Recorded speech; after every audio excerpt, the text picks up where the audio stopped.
It was a Sengun and Green show as the Wizards get handled by the Houston Rockets 135-112 in the nation's cap. Come on, let's talk about it, y'all. Next on Locked On Wizards.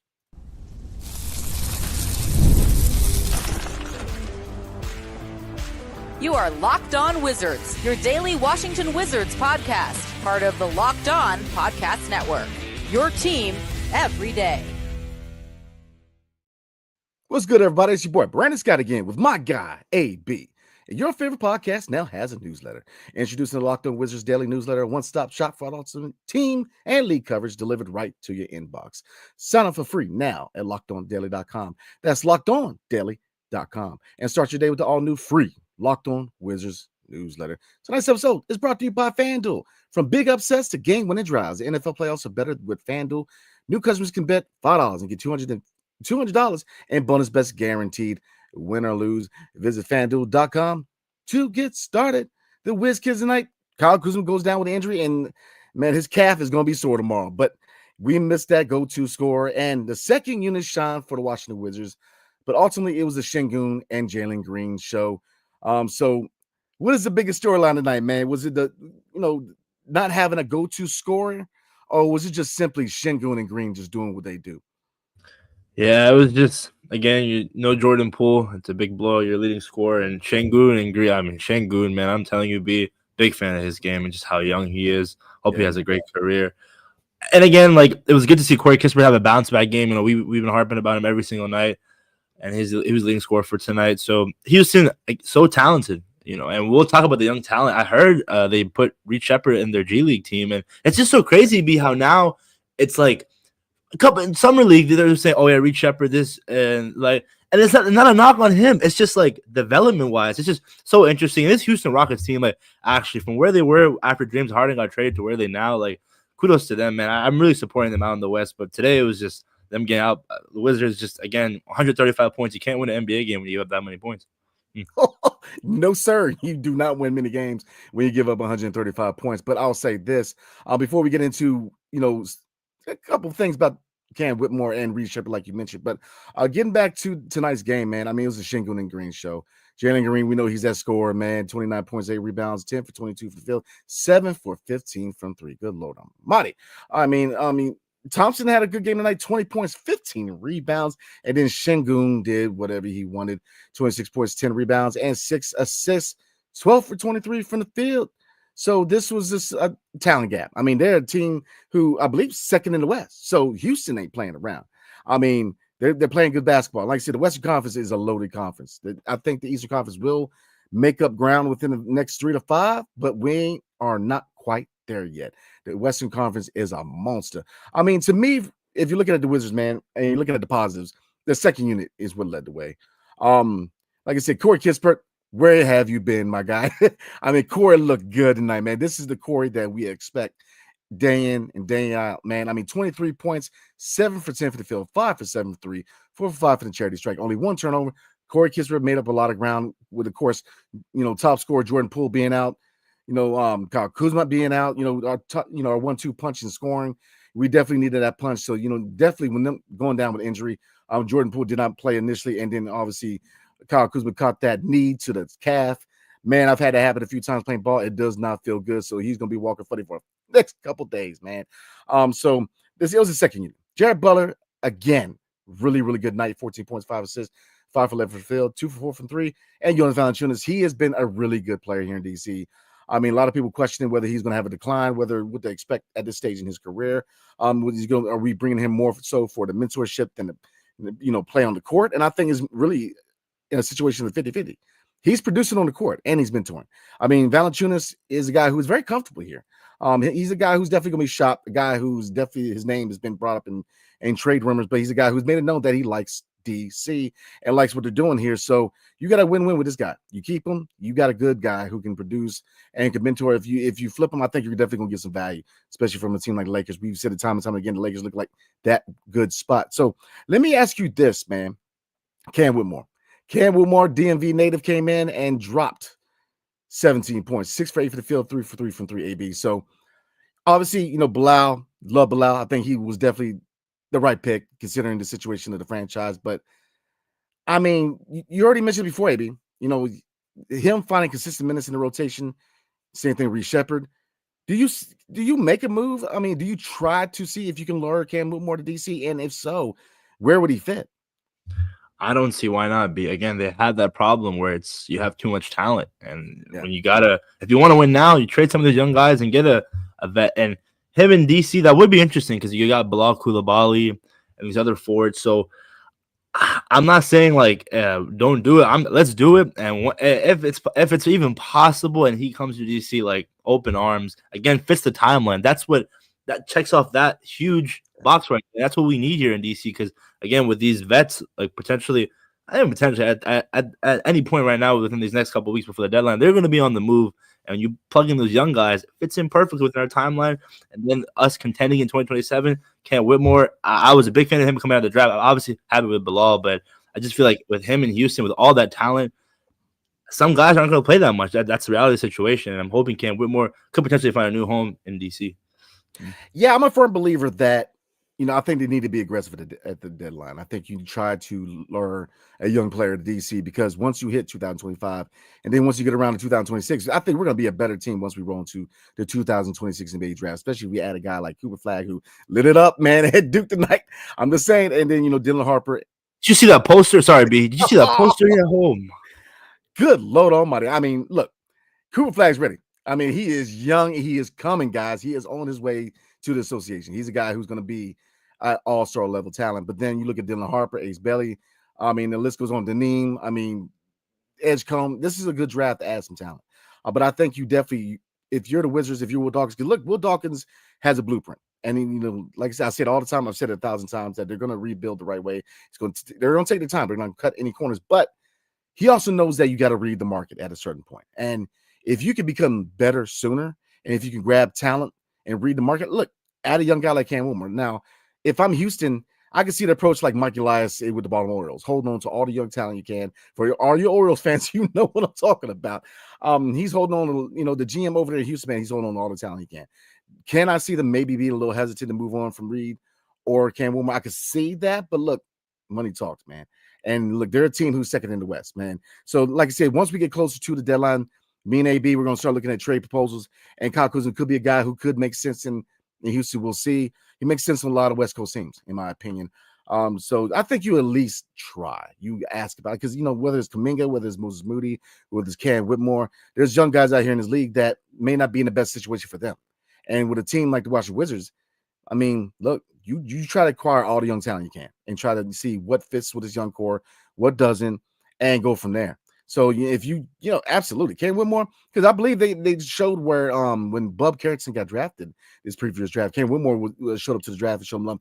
They're former, they grew up in Maryland together, So obviously Bub is from B More and Cam Whitmore is from the state of Maryland, outside of B More. So, these are guys who played with each other in high school and played each other through the high school years. So they got the camaraderie. So I think you definitely try. I'm 50-50 on that, whether Houston would be able to pull that move. So real quick, before we get in ad break, I'm going to ask you real quick, Jared Butler. Wow, man. I mean, we talk a lot about Justin Champagnie. Next year, his contract's not guaranteed. So where you at with Jared Butler? You think he's definitely a guy that you keep around maybe as a backup guard, maybe as a depth guard, or you think that he has shown enough that other teams might want to call for his services? That's a good question, B. Again, Jared Butler, we talk about Champagnie a lot. He gets lost in the mix. Back-to-back great games, 14 points tonight with 5 assists, 1 steal, 1 block. Stuff like that. And again, with depth, that's what matters. I think age-wise, I don't know. He's not that old, B, right? No, not at all. I mean, he's, I believe, around 25. I'm kind of spitballing here, but I believe around 25 and not younger. And that goes back to the timeline thing. It fits the timeline. And that's what we need right now. Let's see who's working with these young guys and see who's part of the future. And right now, Jared Butler, he's out there hooping, bro. Again, brings in the energy, and that's what we need here in DC for so long. In order for us to win games, there's that talent gap, but also what contributes to it is the amount of energy. And this guy, along with Champagnie, we've seen this season so far that they're willing to put in the work. Yeah, I'm with you on that. I mean, Jared Butler, I think he's shown enough that other teams are going to start calling for services. I mean, there's a reason why Jordan Goodwin was thrown to a deal in Justin Champagnie. He's a guy where, he's played well. He's played well to the point where, I don't see a scenario where the Wizards would want him long term, but if they didn't, he's a guy who's definitely going to get that contract that he deserves, that NBA standard contract. So Yeah, we're in a good place right now. We really are. Jared Butler has continued to play really good basketball in DC, and even if you bring him back, he may not be the backup point guard in the future. He may be, maybe for the next couple of years, but he's definitely a guy you keep around, in my opinion. Because he's a hard-nosed guy, hard work guy. I mean, he's just a guy who produces when called upon. Same thing with Justin Shimpney. So again, that is a testament to the Capital City Go-Go. So, all right, guys, we're gonna get into we're gonna talk about Bradley Beal a little bit. Another scenario, deja vu here in the district. Right now they're trying to get Jimmy Butler to Phoenix, and it's all dependent on Bradley Beal and his no trade clause. Woo! I know how that feels. But before we do, tonight's episode is brought to you by FanDuel.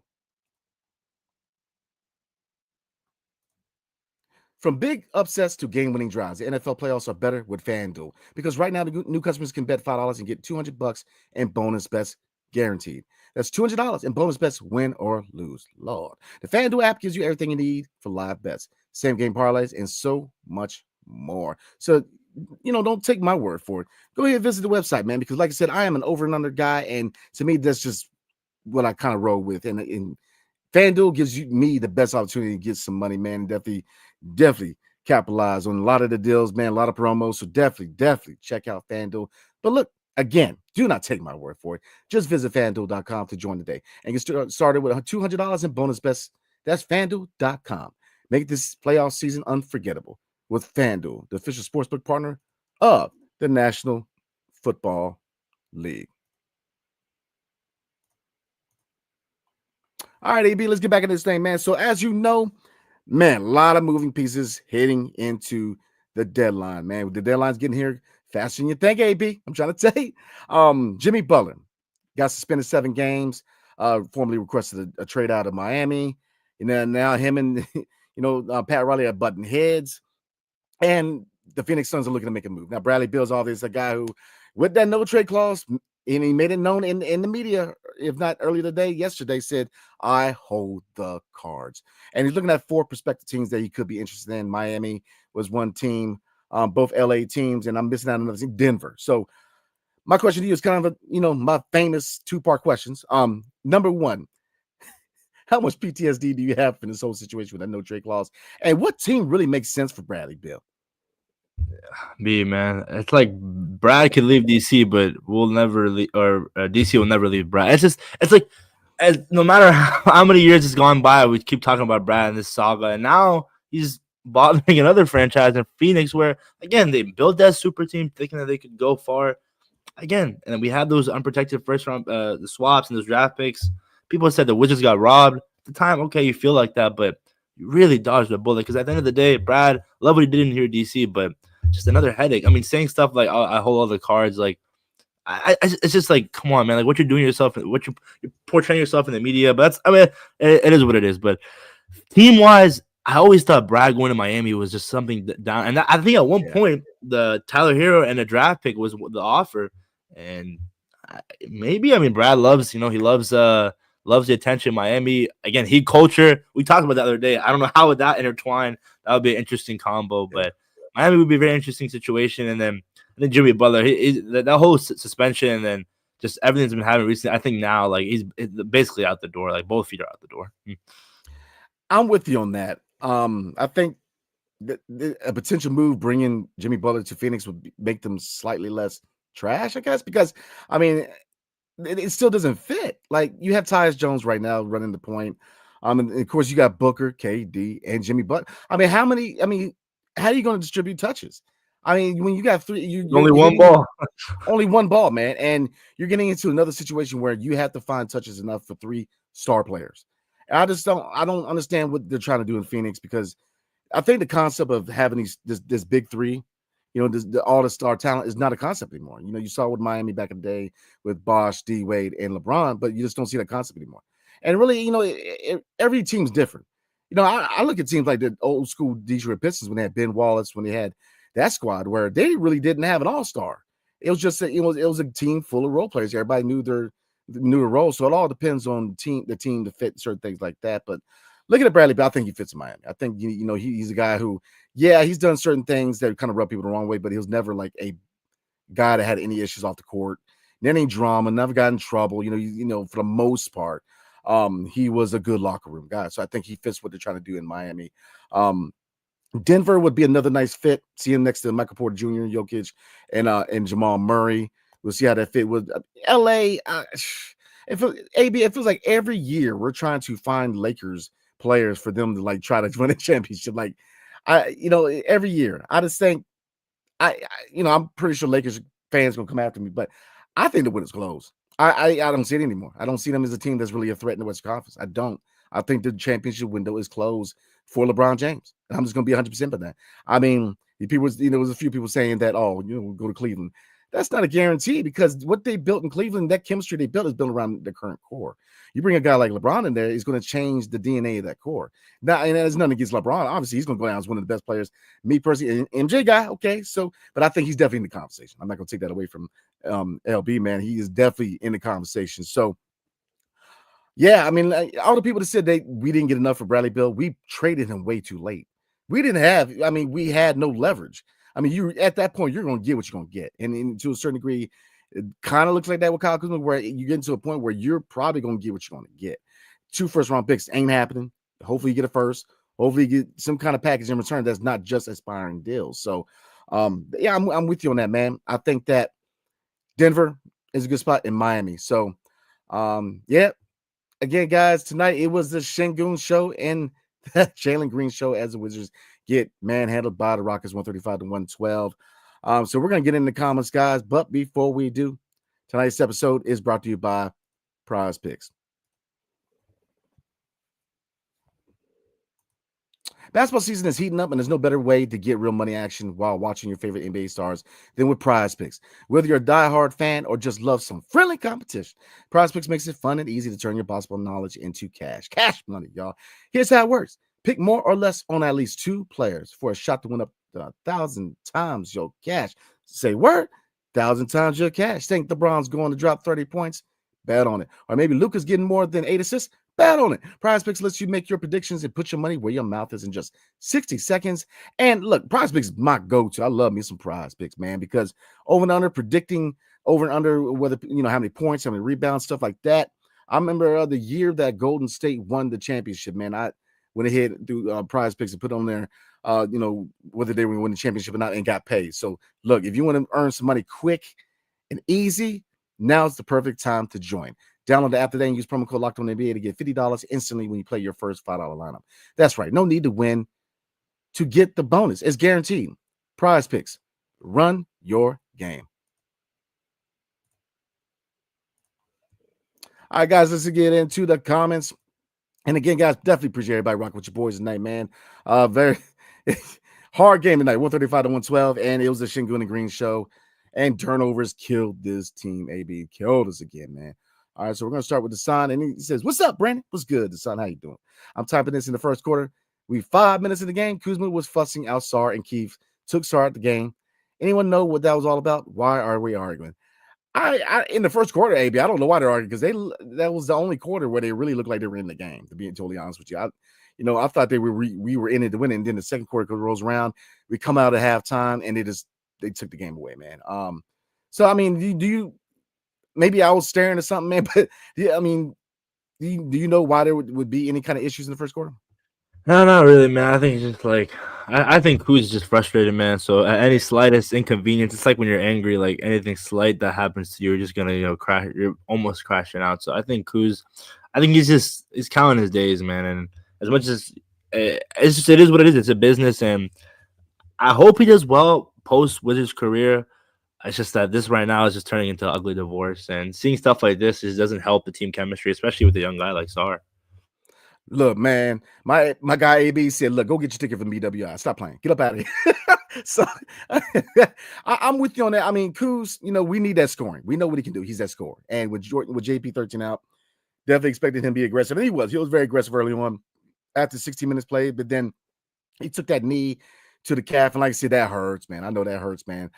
So hopefully he gets back because he's had a rough season with injuries and overall just dip in performance. And he's a guy that the Wizards were looking at getting some compensation back in return for. And you best believe that his trade value has taken a dip. So hopefully he gets back. Because AB, I'm gonna ask you this real quick, man. And then you guys in the comment section definitely get active. Let me know. Could you see a scenario where you may hold on to 2 out of the 3 of these vets? Yeah. Again, like if you don't see the trade value is there, maybe hold on to them and see what you can do them at the end of the season. But Yeah. again, like you don't want a situation where you lose you lost Tyus Jones for nothing. So a similar situation to that here in DC, it's just not ideal.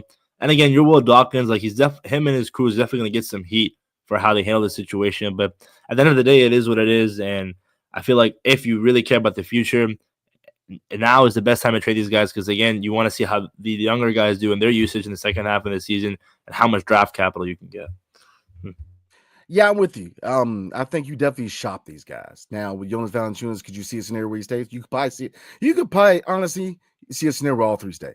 Because Kyle Kuzma, his trade value is just not where they wanted to be. And they could simply just say, look, we're not finding the right composition. And look, he plays the 4. Do we really have a replacement at the 4 right now? You go big with it and throw a start at the 4, but Bags, he's had injury issues, so he was a guy that could play the 4.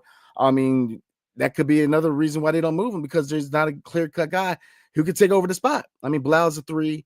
Definitely want to see Bub and JP13 in that backcourt. So, I mean, the same thing with Brogdon. Injury issues. He's out again. So, what team is going to take a chance on 22 on price tag of 22.5? I mean, I say this all the time, man. A team's going to be hesitant.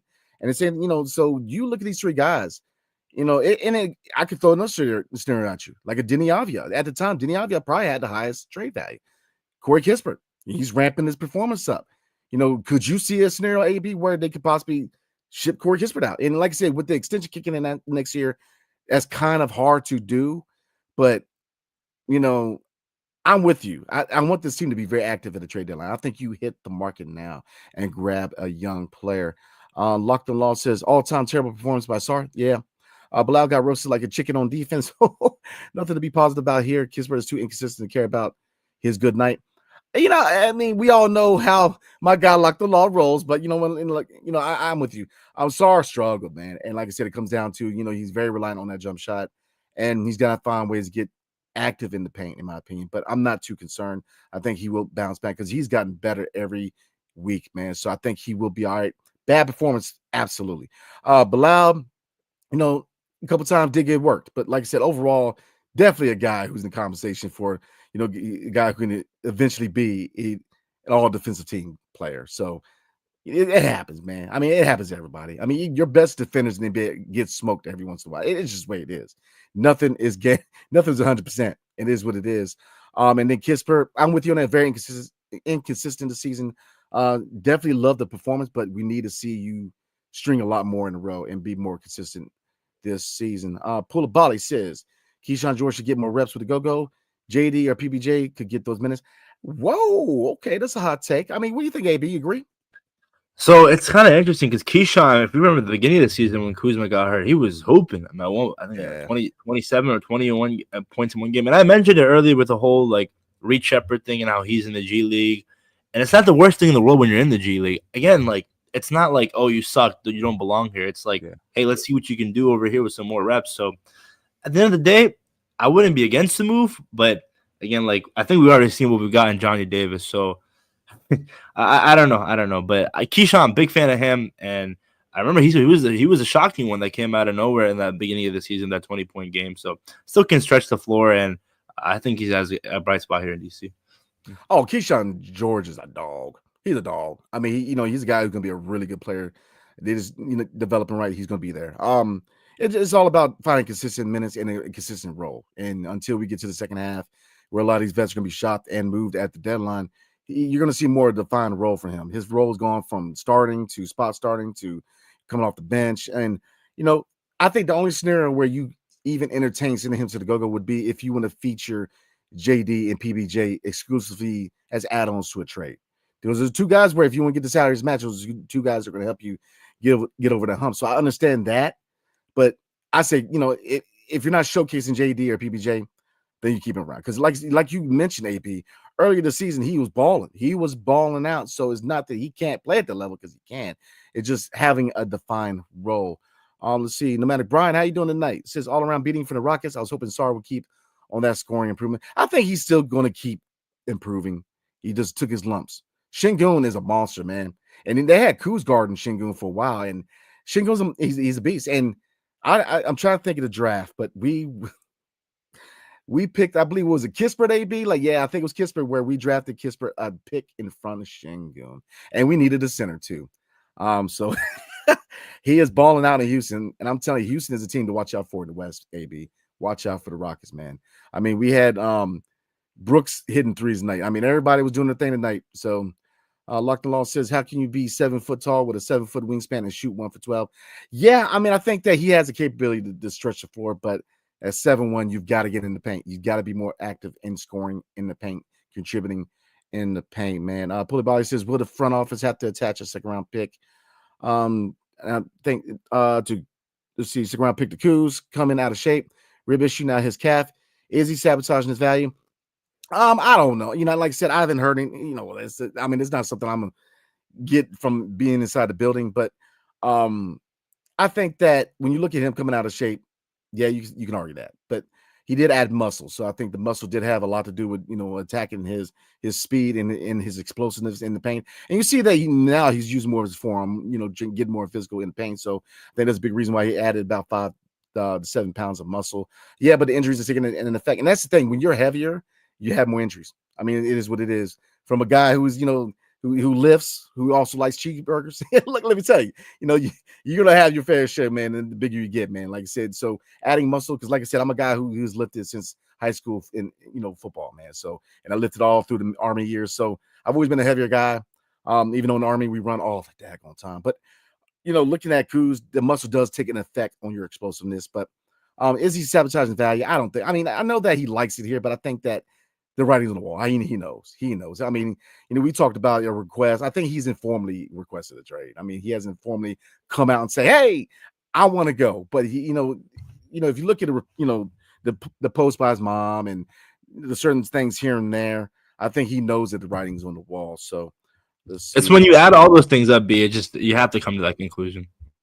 Yeah, I mean, like I said, if this was a playoff team, I wouldn't mind Kuz staying, man. I mean, but the thing is, we're rebuilding, and we've got to progress this young talent. That's the key. That is the priority, in my opinion. So I think the writing's on the wall. I think that again, Bilal is ready to be the number 2 guy, and JP13 is proven that he's ready to take charge, man, and be the guy for at least for the next 2 or 3 years, take the lead for the Wiz, man. Let's see. Champagny is 23. He is indeed, and he is definitely a guy who's part of the future. And I was just about to say, yeah, Butler is 24. Yep. So yeah, like you said, AB, they fit the timeline. Let's see. Locked on Laws of Trip. He says tonight's episode is brought to you by Team Basketball. Tonight's game was not Locked on Laws, my guy. Let's see. Reggie, how you doing tonight? How come Rashawn Holmes gets no time? He is good on the boards and runs the court. He is very limited as a stage in his career. And yes, he's a hustle guy who is very active in the court, a guy who moves in transition, and you hit the nail on the head. But I mean, Jonas Valanciunas, Sar, he's going to be a third fiddle. And you can argue after the deadline, if you don't move Valanciunas, even though I think they will, you entertain Rashawn Holmes. So I agree. Rashawn Holmes is a guy who, but with Sar and Valanciunas ahead of him, it's going to be hard to find those minutes, especially if you want to find some kind of minutes for Vucevic. And also Marvin Bagley too. He's out with injury, so it's going to be interesting to see. Yep, absolutely, man. I mean, there's a lot of depth at the center position. So let's see. Locked on Law is a trip tonight. He says a trash can would be a nice fit for Bill. All right. So we take you are not a Bill fan. This bucket getter, my guy, says I need JP back, man. Laugh out loud. I'm with you on that. We need that scoring. He also says I'm late, but why didn't JC start? That's a good question. And looking at the starting 5, Carrington, Bilal, Keyshawn George, Kuzma, and Sar, you could probably argue Champagny at the 3 because Keyshawn George has been very inconsistent. But, I think you still try to give Keyshawn those minutes. Him and Justin Champagny, Champagny has been balling out, man. So I'm with you on that. Let's see. Dean Pomeroy, how you doing? Jared Butler is shifty. Think he's worth anything in a trade package? I think you can add him in the trade. Absolutely. Like Jordan Goodwin. I think you could definitely throw him into a trade. But as a future piece now, but definitely, I see him in the same category is probably oh man, it's been a long night. Let's see, Johnny Davis. Yeah, there we go. And PBJ. So I think he's a guy you definitely throw into a trade. Let's see. Justin Pinkington. Appreciate you tonight. Pilkington. I don't want to butcher, man. Pilkington. All right, we got it. Chris Paul is the best wizard of all time for getting us JP. Hey, I mean, you could argue that. You could definitely make that argument. Let's see. And we got 2 more comments. We're going to call it a night, AB. This is all from Mr. Pilkington. Appreciate you. He also says Sarr didn't play good at all tonight, but these are the games that shape him as a player. He strikes me as someone who, when he blossoms, he's an absolute game changer for us. Pair him with Flag. Ooh, look, speaking into existence, baby. That's what I'm talking about. Sarr and Flag. Good Lord. All right. And the last comment of the night, guys, unless somebody sneaks one into me like you guys know how to do. Justin also says, what year do you see the Wizards becoming buyers of the trade deadline instead of recent years where we trade everyone and everyone? Let's see. I see it's a 3-year rebuild. Years 4 and 5, you make those feature moves. So I'm thinking possibly the year after next. So you're looking at what, AB, on the 2027? 26, 27 season. Yeah. So I think that's the year where you're going to start to see some moves that add to the talent. Because usually after 3 years of rebuild, you're looking at years 4 and 5, usually those years where you add that one piece, and then 6 and 7, you just add chemistry and making a move towards the ship. So that's 26, 27, I think is realistic goal. So, all right, guys, we're right back at it tomorrow. We are in Philadelphia tomorrow against the 76ers. So real quick, AB, what things do you want to see the Wizards do to try to get this dub in the city of brotherly love? Again, it always goes back to winning the turnover battle. You can't win any professional sports games if you have more turnovers than the other team. Perimeter defense, that's what we've been lacking for so long here in DC. I honestly just want to see, again, like the young guys shine and be more aggressive. Obviously, Sarr, I want to see how he bounces back. You know, you have probably one of the worst games of the season so far in your rookie year. How can you bounce back from it and check off the rust? Corey Kispert, can he keep it up, be consistent? So some of these guys, just I want to see how they consistently do. I also wonder how this Kuzma injury, how that'll linger, and essentially will it increase his trade value or affect his trade value? No, I agree 100%. I agree 100%. Appreciate you, my brother. So looking at some stuff real quick before we call it a night. Again, guys, tomorrow night, 7:00 tip off. The 6-28 Washington Wizards heading to the 14-20 Philadelphia 76ers. But look, this is a very winnable game, AB. If you look at the injury report, we're going to start with the Wizards now.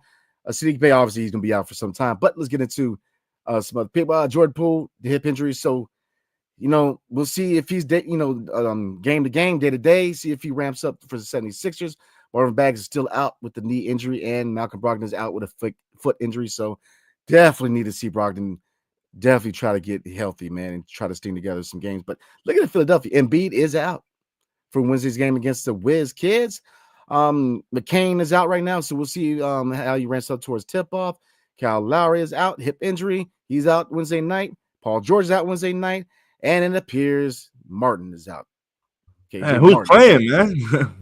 I know it might as well be the G League game, man, because it's gonna be a hard game to watch. But I think it's a winnable game for the Wizards, man. So, like you said, the one matchup I'm looking for is to see Alex Sarr do his thing at the 5, man, because like I said, no Embiid. You definitely have to capitalize in that situation. I believe Andre Drummond is day to day with a toe injury, so that is the one matchup I'm looking at is how Sarr holds down the paint. We got to see him hold down the paint, be more active in the paint, definitely rebounding, but also scoring, playing with his back to basket, use that mid-range. Don't be so dependent on that 3-point shot. So, all right, everybody, again, me and AB will be here live after the Sixers and Wizards game, probably around 9:30. So definitely rock with your boy. And then Thursday night, we're going to look at some trade packages, man. And then Friday night, we have special guest Stephen Powers on the show, man. So he's definitely going to be on the show to rock with me and my guy, AB. So, all right, guys, we're going to go ahead and call it a night. Appreciate you guys taking time out of your night to rock with us and hear us talk. Like I said, long road ahead of us, but we're going to get there, man. We're going to get there. But it was a Sengun and Green show tonight. So we will see you guys tomorrow night. Hail to the Wizards and peace.